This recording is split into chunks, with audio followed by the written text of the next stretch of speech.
दोस्तों नमस्कार। यदा यदा ही धर्मस्य ग्लानि भवति भारत अभ्युत्थानम अधर्मस्य। ये सारी लाइनें आपने सुनी होंगी और ये लाइनें पुरानी हो चुकी हैं, लेकिन यहां सुप्रीम कोर्ट डीवाई चंद्रचूड़ और जो चीफ जस्टिस हैं उनके जो फैसले आते हैं वो बाकी में कमाल करने वाले होते हैं और मोदी सरकार के गाल पे तमाचा मारते हैं। बहुत सीधे सीधे कई ऐसे फैसले आए जिन्होंने मोदी सरकार को उसकी औकात याद दिला दी। जी हां, कई ऐसे फैसले आए।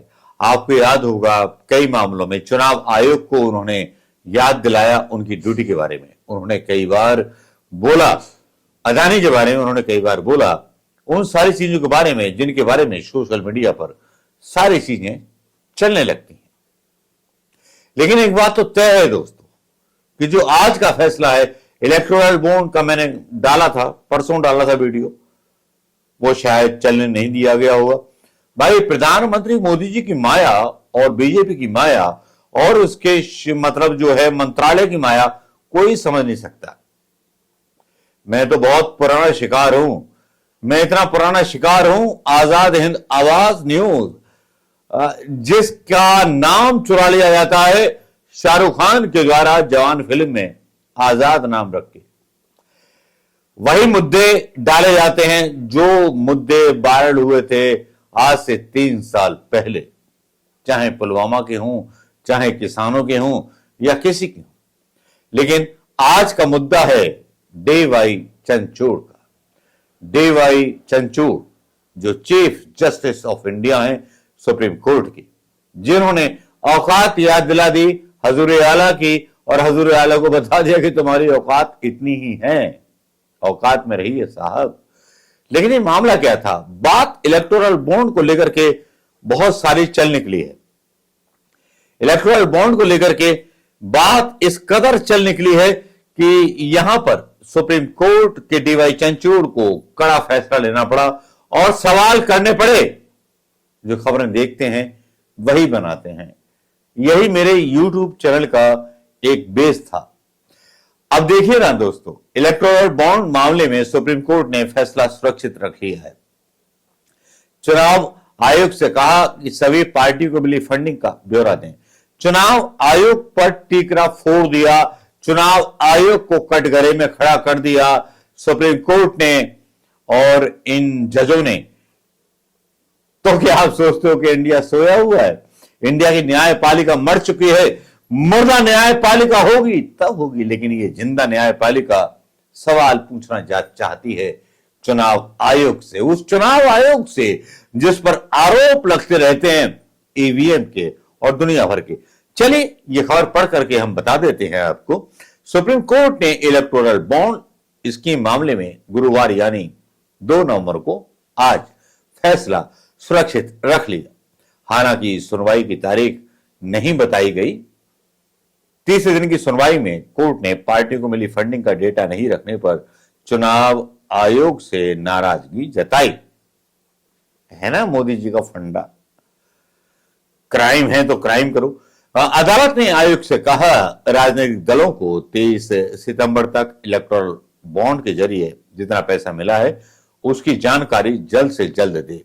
सुनवाई के दौरान CJI chief justice of India D Y Chandrachud ने सरकार से पूछा कि इलेक्टोरल बॉन्ड की जरूरत क्या है। सरकार तो वैसे भी जानती है कि उन्हें चंदा कौन दे रहा है। इलेक्टोरल बॉन्ड मिलते ही पार्टी को पता चल जाता है कि किसने कितना चंदा दिया। और इस तरफ से जो सफाई आती है भैया, वो इतनी मायूस सफाई आती है मैं आपको बता नहीं सकता। मतलब शनि ग्रह बैठ गया है इनके वकीलों के ऊपर भी। जो सफाई देते हैं वो बताते हैं। सॉलिसिटर जनरल तुषार मेहता कहते हैं किसने कितना पैसा डोनेट किया ये सरकार नहीं जानना चाहती है। चंदा देने वाला ही अपनी पहचान छिपा करके रखना चाहता है। वह नहीं चाहता किसी दूसरी पार्टी को इसका पता चले। अगर मैं कांग्रेस को चंदा दे रहा हूं तो मैं नहीं चाहूंगा कि भाजपा को पता चले। और इलेक्टोरल बॉन्ड की वैधता के मामले की सुनवाई चीफ जस्टिस डीवाई चंद्रचूड़ जो लठ उठा के रहते हैं प्रधानमंत्री मोदी के खिलाफ, justice Sanjiv Khanna justice B R Gavai, justice J B Pardiwala और जस्टिस मनोज मिश्रा की बेंच कर रही थी। इसे लेकर 4 याचिकाएं दाखिल की गई थी। याचिकाकर्ताओं में association for democratic reforms ADR, Congress नेता जय ठाकुर और सीपीएम भी शामिल थी। केंद्र सरकार की ओर से अटॉर्नी जनरल आर वेंकट रमनी और solicitor general Tushar Mehta supreme court में पेश हुए। सीनियर एडवोकेट कपिल सिब्बल ने याचिकाकर्ताओं की तरफ से पैरवी की। कोर्ट रूम का लाइव हिस्सा हम आपको सुनाते हैं। जस्टिस गवई पूछते हैं वोटर्स के अधिकारों का क्या। सॉलिसिटर जनरल जो मोदी जी के वकील होते हैं बोलते हैं किस पार्टी को क्या जानकारी मिलती है, जानना मतदाता का अधिकार है। मैं किसी पार्टी को इसलिए वोट नहीं दूंगा क्योंकि एक ठेकेदार एक्स ने उस पार्टी को इलेक्टोरल बॉन्ड दिया है। वोटर इस आधार पर वोट नहीं करता कि किस पार्टी को कौन फंड करता है। यह विचारधारा, सिद्धांत, नेतृत्व और काबिलियत के आधार पर वोट करता। यार तुषार मेहता साहब, आप बोल क्या रहे हो, समझ में नहीं आ रहा। आप हिंदुस्तान के वोटरों का सौदा कर रहे हो चीफ जस्टिस के सामने, और चीफ जस्टिस आपकी इस आदत को पहचान जाते हैं। सीजाई बोलते हैं क्या आप ये कहना चाह रहे हैं पार्टी को इस स्कीम के तहत ये नहीं पता होगा कि चंदा देने वाला कौन है। मोदी सरकार का वकील बोलता है कि हर पार्टी जानती है कि उन्हें कौन चंदा देता है। दाम गुमनाम नहीं हो सकता। चंदा देने वालों को अपना केवाईसी, आधार नंबर, पता देना होता है।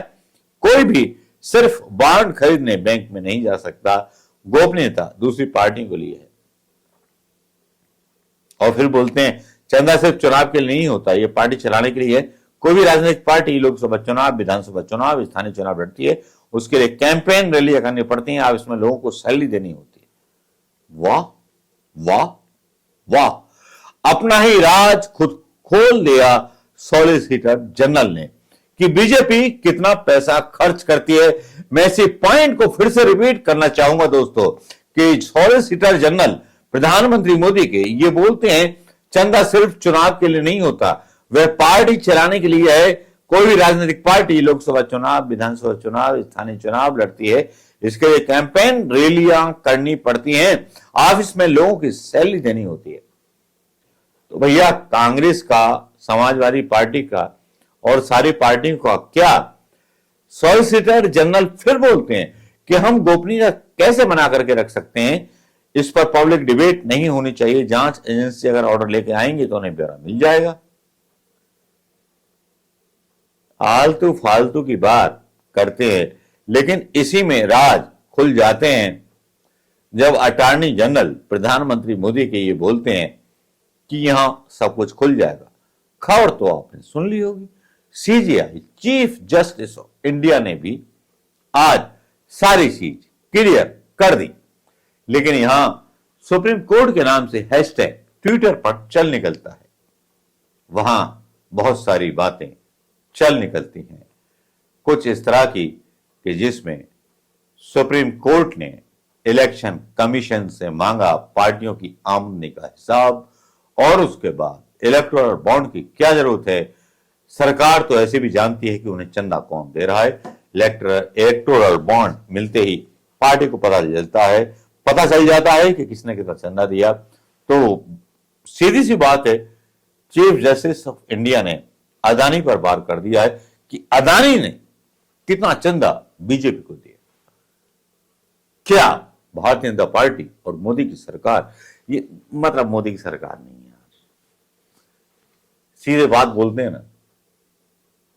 भारतीय जनता पार्टी को कितना चंदा अदानी से मिला, कितना अंबानी से मिला, और कितना विदेशों से मिला, और कितना आईएसआई से मिला। नमस्कार, जय हिंद दोस्तों।